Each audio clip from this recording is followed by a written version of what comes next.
Welcome. I'm making a recording of this for all of you that missed class today so that you can still complete that lab sheet and get your points. So today we're going to discuss how to tear apart disc brakes, how to take the caliper off, how the caliper bracket off, how to take the rotor off, how to clean it all up, properly put it back together so that you can have a successful brake job and a safe brake job. We want to make sure vehicles can be able to stop without having to worry about it. The first thing you would have to do is decide if your brakes need replaced or not. First tool I'm going to use for that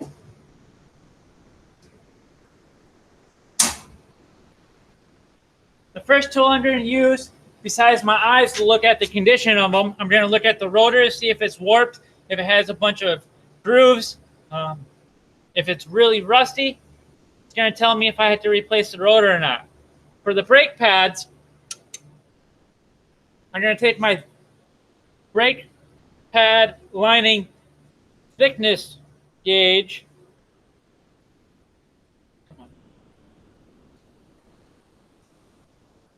and I'm going to slide in the different sizes to see what size they are.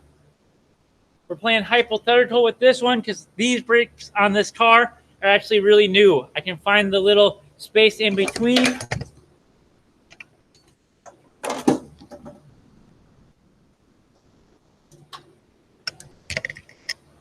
Well, is this going to work?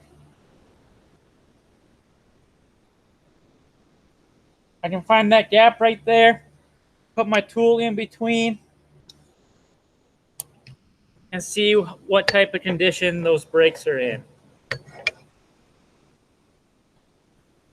Like I said, these ones are pretty new, but for our sake of argument, we're going to pretend like they need replaced. So I look at them, say I think that needs rotors and pads. I'm going to have to tear this whole thing apart. There's going to be a few different tools that I'm going to need to use. And this is the first question on your lab sheet. So I'm going to slowly go over it, and you're going to write down the different names as you see them. We have A, and if I go too fast, you can always rewind, or you can pause it and look at it again. B, C are these three. D is this. E is here. And then F is right there. I'll zoom out. That way you can pause it right here if you need to get all of them. So those are the common tools that I'm going to be mostly using today. It all depends on your make and model of what tools you're going to actually use. As you can see, I still have the key in the ignition, so I can turn the steering knuckle, the wheel, the rotors as I need. I like them pointed out towards me so I can access the bolts and the slide pins so I can take it all apart. On this setup, the first thing I'm actually going to have to use is a small pry bar. My screwdriver works in this case because I'm not putting any pressure on it. And there's a clip right here that holds the outer caliper to the caliper bracket. So I'm just going to take my screwdriver and with my hand over it so it doesn't go flying, I'm going to carefully pop it out. So like I said, it has a retaining spring. This holds the outer part of the caliper to the bracket. As you can see now, my caliper is really loose. So you want to make sure you have that on and don't forget to put it back on because that's really going to affect the stopping of this vehicle. I'm going to rotate my tire, my angle again so I have a better access to it. The next thing I'm going to take out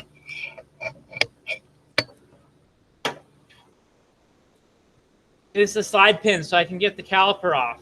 But before I do that, I need to get the piston and the caliper back into the caliper. So the piston's right here. It pushes on the inner brake pad to squeeze that brake pads together on the rotor of the stopped car. So as the pads wear, that piston's further and further out. I need to put it back in so I can easily get these apart. And when I go back together, I don't have to spend as much time trying to get that all back together. So I take my pry bar, I put it in this opening, I get a hold of the rotor, and I pry slowly to push that piston back into the caliper. Now that my piston is seated back into the caliper, I'm going to use my ratchet. And for these ones, it actually has Allen bolts. So I'm going to use an Allen socket with my ratchet to loosen them. Oh, gotta get the caps off. So I take the 2 caps off.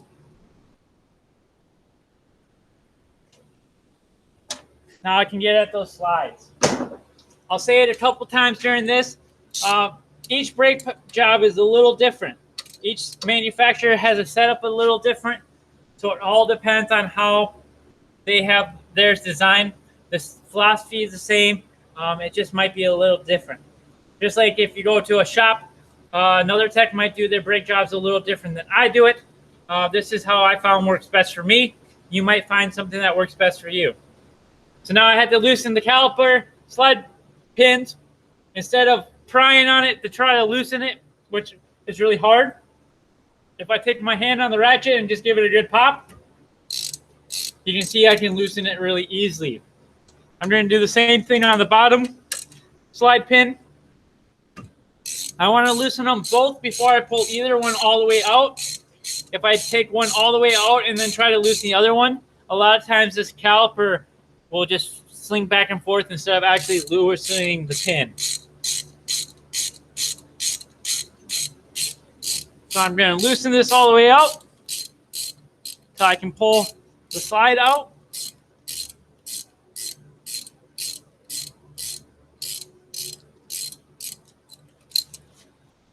So this is the component we just took out, the slide. The caliper actually sits right here, and this is what it's able to slide on while still being held there. So we'll talk more about that in a little bit. I got the bottom one out. I get the top one out.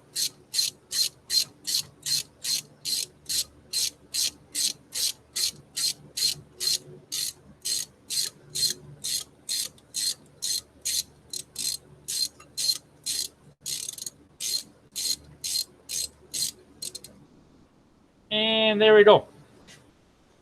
I got the top one out now. Set those to the side. Next thing you're going to need is some type of hook. So I made this one out of just an old welding rod.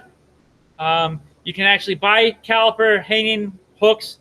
You can take a ratchet strap, bungee cord, anything we can do to hold this caliper. So I can slide the caliper off now. It comes off really easy because I have already pushed that piston back in the caliper. I'm going to hook on to the caliper, and then I actually hook it up onto the coils. As we see, there is the caliper, the hook, and it's attached up there to the coil. We don't want to leave this caliper just hanging. Right here it has that rubber hose. The rubber hose allows the tire to have movement, whether it's turning the wheel or up and down with suspension. This rubber hose allows that. If we just allow this heavy weight to hang here, we can damage the internals of the actual hose and create check valves. What happens is as you just leave it hang there, it wears the inside of the hose, and a part of that hose breaks free, and now it has a little flap. When you step on your brakes, the fluid's going this way, it pushes the flaps open, and then you can apply the brakes. When you let off the brakes, the brake fluid has to come back a little bit, and when it comes back, it actually pushes those flaps closed, and now the brakes can't release. So you can have premature brake wear, you can have your brakes overheating. We really want to make sure we never allow it just to hang. I also talked about, when we talked about safety, I talked about one time I was in a hurry and I took the caliper and I just set it up here on the steering knuckle. When I went to hit the rotor off, it actually caused the caliper to swing down and it hit me in the head. So I always want to make sure I have some type of hook to hang that by. You want to also make sure you don't ever leave that hook there because the tire could rub on it. It can cause damage to the vehicle. So make sure you take that hook back out when we're done with it. Now I'm going to take my outer pad off. As you can see, these pads are pretty new. They're wearing pretty evenly, top and bottom. So these looks like this brake's in pretty good shape. If I looked at my brake pads and one side was worn more than the other, if they were worn at an angle, I'd start wondering what was wrong with my brakes. I can also pop the inner pad out of it. For this setup, I can tell it's the inner pad because it has these tabs that actually sit back in that piston. And we can actually tell that the piston was sitting there because we will look at the rust ring. We have a nice round rust ring. So I set that to the side because I'm replacing it. On this vehicle, I'm not able to just take the rotor off. As you can see, give you a little different view here. The caliper bracket actually wraps around the rotor, so I'm not able to just take that off. I had to take the rotor off, sorry. I actually have to take the caliper bracket off first to get the rotor off. Some vehicles allow me to just leave the bracket on and get the rotor off. It depends on the setup the manufacturer has. Because these bolts are a big bolt like your wheel lug nuts, I'm going to use my big breaker bar. I'm going to put it on one of the bolts on the back.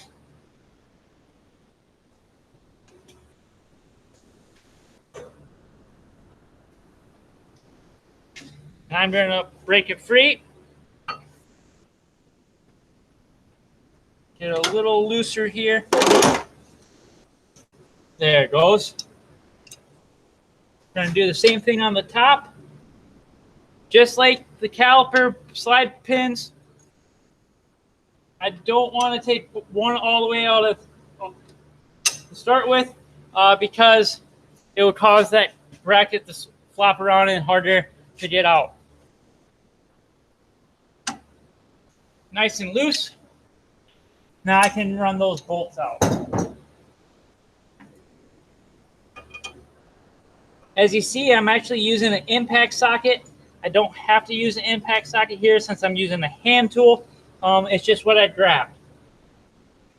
Impact sockets can be used with hand tools and air pneumatic tools, but chrome socket cannot. Chrome sockets can only be used with hand tools. So since I was switching between the two and I didn't know exactly what I was going to use, I grabbed the chrome sockets. Or I'm sorry, impact sockets. So now I have the bracket off. Like I said, those are pretty big bolts, kind of like your wheel studs. So they have a lot of torque to them. Set those aside for a moment. The next thing I might have to do, you see this rotor already fell off because it's been taken off a few times. That doesn't always happen. Sometimes, we also talked about this when we talked about tools. They have a set screw that is set like, in between the wheel studs that you might have to use an impact driver and a ball peen hammer to hit off. So if it had a set screw that keeps it on at the assembly line, I put my impact driver and bit in it, take it, give it a good hit, it'd break it free so I don't run that screw off. If it was a stuck rotor, even once the screw's off, I take my ball peen, I'd hit in between the lugs to knock this off since I'm replacing it. Once it's free, I can take it apart. And now I have fully disassembled my brakes. The next step I have to do before I can put it back together is I had to clean a lot of this up. We see how rusty this is right here. We don't want to leave that rust there because that can cause the rotor not to sit true with the hub. So I take it and I take my wire brush. I scrub it the best I can, get it all cleaned up.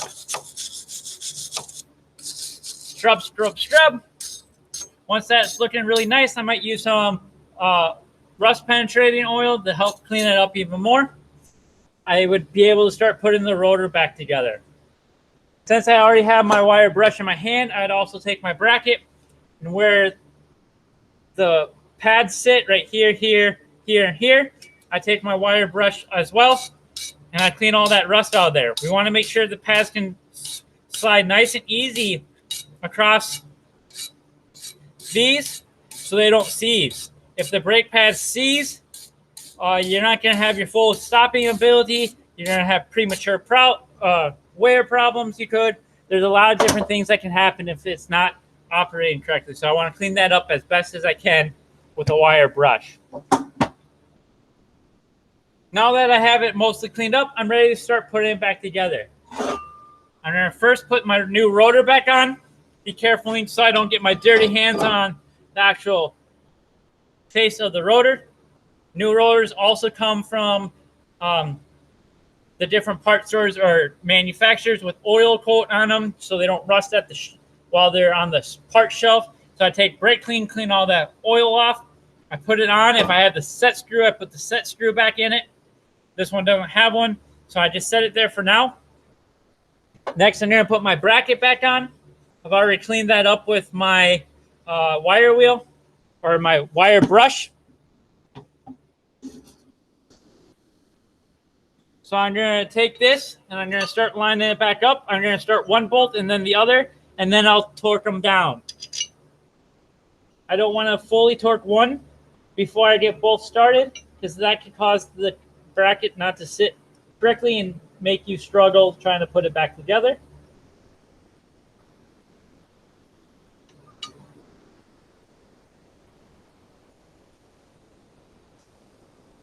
So I started that bolt. When I put things back together, any place that is a metal on metal contact, like right here where the rotor meets the hub, a little bit on these bolts, I'm going to put some anti-seize just so in the Minnesota winters, our winters are really hard on cars, that this doesn't all rust together. So anywhere I see metal on metal, I'm going to put a little anti-seize. I just have to be really careful so it doesn't get on the brake pads or actually the stopping surface of the rotor.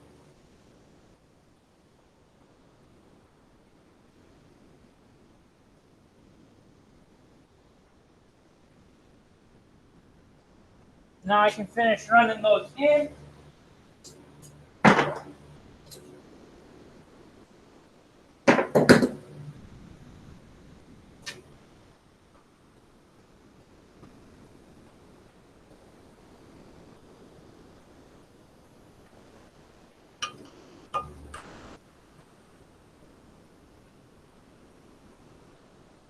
So like I said, anywhere I have metal on metal, where I don't want it to rust together, I'm going to put anti-seize. This is the common anti-seize you'll see out in industry, the silver paste. You want to be careful with it because it seems like if you use a little, it gets everywhere. Put a little on a part here, then it's on your hands, then it's on your pants. It seems to be messy. The caliper bracket bolts are going to have a torque spec. So I'm going to get my torque wrench. I'm going to put it on the bolt. And I'm going to go till it clicks. Click. It's probably hard to hear on the recording, so that's why I said it for you. I go until it clicks. And now I have those torques to spec. We want to make sure we're torquing everything so we don't have brakes come apart as the customer is driving down the road. I've already cleaned up my spots where my pads sit, but before I put those pads back on, I need to make sure my pistons push back into the caliper as far as I can. Sometimes I have to take the old pad. I'll take the old pad, set it right here. I'll take a C-clamp and I'll squeeze across here to push that back in. Sometimes I can get them far enough in before I take them apart with my pry bar that I don't need to do that. But I got to make sure they're all the way back in so I can get the new pads around the rotor and this all back together. As I'm putting the pads back on, we can see on the old one, there's a ghost mark of where the caliper sat here. So on the new one, I'd actually put copper paste anti-seize right where that sits. And I'd also put it right here and here where it sits on the bracket. So if I was doing this for real, I'd put a little bit of anti-seize on all those parts, set that in. On the inner pad, I'd do the same thing. Right where it sits on the caliper and in the piston, I'd put copper paste. I put copper paste where it sits on the bracket. Another thing I would do with these, and it's going to be really hard to see on the camera, they actually have paint right here from the manufacturer to help prolong its life on the shelf. I always sand that off. What happens is this pad wears and gets thinner and thinner. The paint actually doesn't wear off. It actually just curls up, and then it sits against the rotor, and that can cause a noise. So I take my die grinder with sanding this and clean that off really quick just to make sure my customer doesn't come back, 1,000 miles asking why their brakes make noise. I know this was the inner pad because it has the clips. Not all of them have the clips. It depends on the manufacturer. Get this out of here. I took my hanger out so I make sure I don't forget it in there.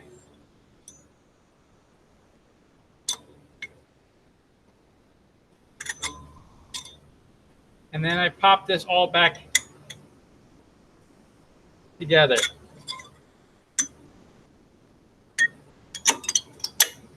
Now that that's all popped back together, I can set the whole caliper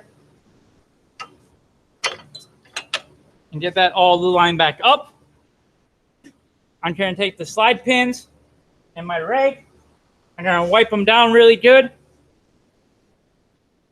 We can see there's some buildup on them. I'd probably take my wire brush and try to clean that up some so they're nice and new, that the caliper can slide on it. I'd put a little bit of anti-seize on those, and then I'd start putting these back together. So I wipe them down, clean them up if I need to with the wire brush,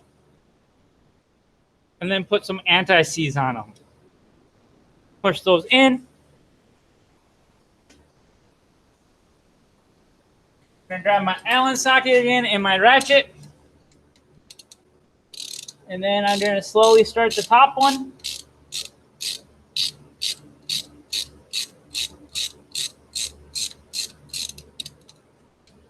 Start the bottom one. I wanted to make sure I have them both started before I torque them, so that way I don't have to fight the other one. So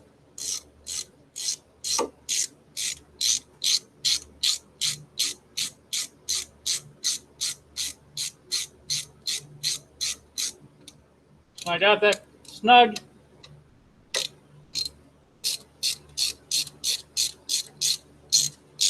And get this one snug as well. And now I'm going to use my torque wrench. Just like the caliper bracket bolts, these have a torque spec. So I put my torque wrench on them.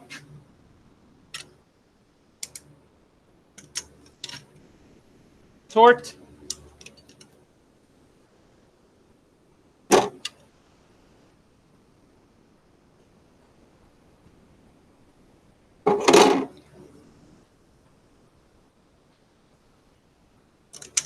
And torqued. Now that all the bolts are torqued, I have that all back together. I can put my caps back on that sit right over those slide pins to protect them from road debris and grime, so they don't have a better chance at not seizing.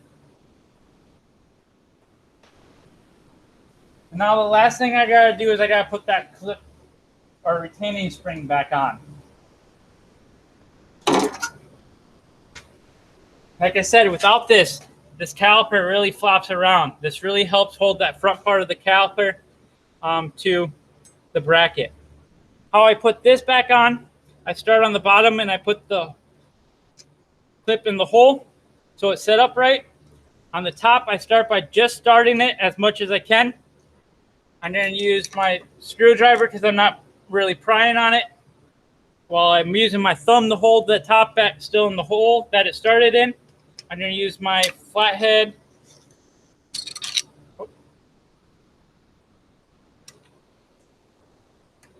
to flip that spring up and around, and then just give it a couple taps to make sure is fully in. Now, if you look at a difference, it's really secured. So that's a demonstration on how to do brakes. We talked about the tools. We talked about the repair procedure. And now you're going to go on ALLDATA and look up the torque specs for this vehicle of how much I should torque each of the bolts to. Other than that, have a great day, and we'll see you later.